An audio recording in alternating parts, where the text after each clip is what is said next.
19 डिसेंबरला म्हणजेच साधारण महिनाभरापूर्वी नाशिकचे विभागीय आयुक्त डॉक्टर प्रवीण गेडाम यांनी शनी शिंगणापूरचा पदभार स्वीकारला। एक प्रामाणिक अधिकारी म्हणून त्यांनी यापूर्वी जळगाव, धाराशिवला आपल्या कारभाराची चुणूक दाखवली होती। त्यामुळे ते शनी शिंगणापूरला आल्याबरोबर शनी भक्तांमध्ये आनंदाची लाट पसरली। गेली कित्येक वर्ष राजकीय फेऱ्यात अडकलेल्या या देवस्थानाची आता तरी कुप्रथांतून सुटका होईल असा विश्वास व्यक्त करण्यात आला। पुढच्या 15 दिवसातच शनी शिंगणापूरमध्ये आमूलाग्र बदल होण्यास सुरुवात झाली। देवस्थानचा कारभार त्वरित आला। देवस्थान बाहेर पूजा साहित्यात होणारी भाविकांची लूट बंद झाली। तर आता गेल्या 8 दिवसांपासून भाविकांना अरेरावी करणारे लटकूही बंद झालेत। विशेष म्हणजे फक्त शोभेची वस्तू बनलेले शनी शिंगणापूर पोलीस ठाणे आता अगदी शिस्तीत आले। केवळ मलिदा खाणारे ठाणे म्हणून ज्या शनी शिंगणापूर पोलिसांची ख्याती होती तेच आता कायद्यात वागू लागल्याने समाधान व्यक्त केले जात आहे।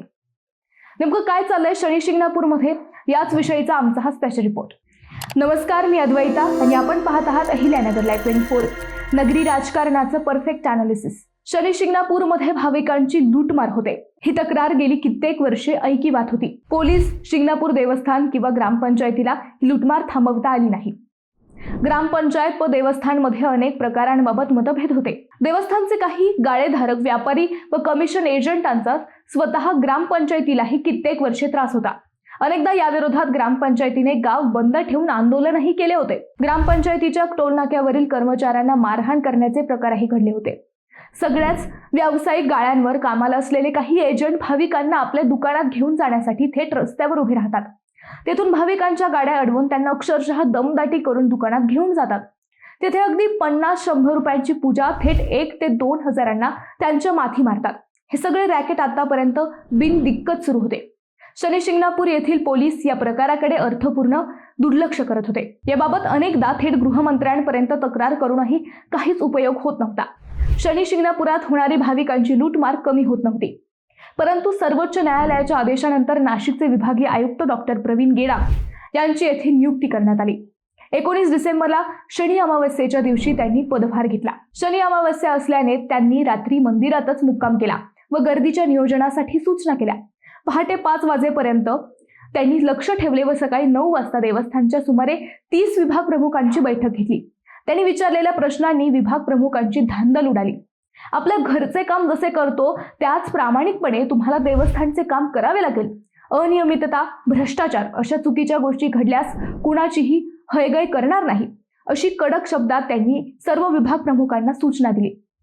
त्यानंतर मंदिर परिसर, देवस्थानचे रुग्णालय, बर्फी तयार करण्याचे ठिकाण, गोशाळा अशा सर्व जागेवर जात पाहणी केली। त्यानंतर दुसऱ्या भेटीतही त्यांनी देवस्थान बाहेर होणारी लूट स्टिंग ऑपरेशन करून अनुभवली। पुन्हा सर्व विभाग प्रमुख व सर्व गाळेधारकांची बैठक घेतली। भाविकांची लूटमार थांबवण्याच्या सूचना दिल्या। तोंडाला मफलर बांधून आयुक्तांनी केलेल्या स्टिंग ऑपरेशनमध्ये त्यांना अनेक धक्कादायक बाबी आढळल्या। त्यांनी तत्काळ पूजा साहित्याच्या दरांचे दरपत्रक फ्लेक्स बोर्डवर लावण्याच्या सूचना सर्व दुकानांना दिल्या। त्याची लगेच अंमलबजावणी झाली। त्यानंतर ग्रामपंचायत, गावकरी व देवस्थानच्या पदाधिकाऱ्यांची संयुक्त बैठक घेतली। या बैठकीत त्यांनी पोलिसांची चांगलीच खरडपट्टी काढली।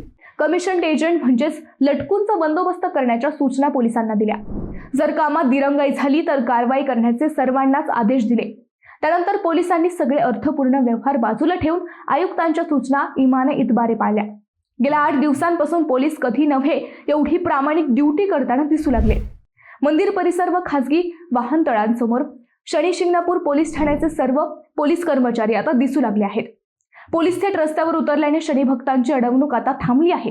परंतु हेच पोलीस आता दुसऱ्या मार्गाने अडवणूक करत असल्याच्या बातम्या काही वृत्तपत्रांनी दिल्या आहेत। पोलीस स्टेशनच्या समोर थांबलेले हेच पोलीस आता भाविकांच्या गाड्या अडवून त्यांच्याकडे कागदपत्रांची तपासणी करत आहेत। शनी शिंगणापूर, सोनई व राहुरीचे पोलीस शिर्डी शनी शिंगणापूर या मार्गावर थांबून कमिशन एजंटांपेक्षा जास्त त्रास देत असल्याचे काही भाविकांनी म्हटले आहे। कुठून तरी मलिदा खाण्याची पोलिसांची ही सवय आता पुन्हा एकदा चर्चेत आली आहे। एकीकडे कमिशन एजंटांचा त्रास कमी झालेला असतानाच भाविकांना आता थेट पोलिसांचीच साडेसाती सुरू झाली आहे। या पोलिसांचेही स्टिंग ऑपरेशन व्हावे अशी अपेक्षा आता शनी भक्तातून व्यक्त केली जात आहे। मित्रांनो, तुम्हाला हा विषय कसा वाटला हे आम्हाला कमेंट करून नक्की कळवा। शिवाय व्हिडिओ आवडला असेल तर चॅनलला सबस्क्राईब करून व्हिडिओला लाईक करायला विसरू नका। पुन्हा भेटू नव्या विषयावर, तोपर्यंत धन्यवाद।